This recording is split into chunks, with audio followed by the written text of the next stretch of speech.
Driving হুইলের bearing বের করা অনেকজনা অনেক রকম ভিডিওতে দেখে থাকবেন বেয়ারিংটা কীভাবে বের করা হয়।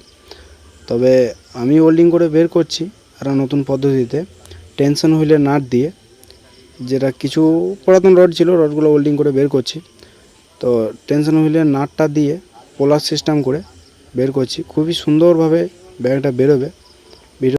কারণ ফিল্ডে কাজ করতে করতে যদি কখনো ভাঙে তো সেই ড্রাইভারই জানে যে বেয়ারিংটা বের করা কতটা কষ্টকর।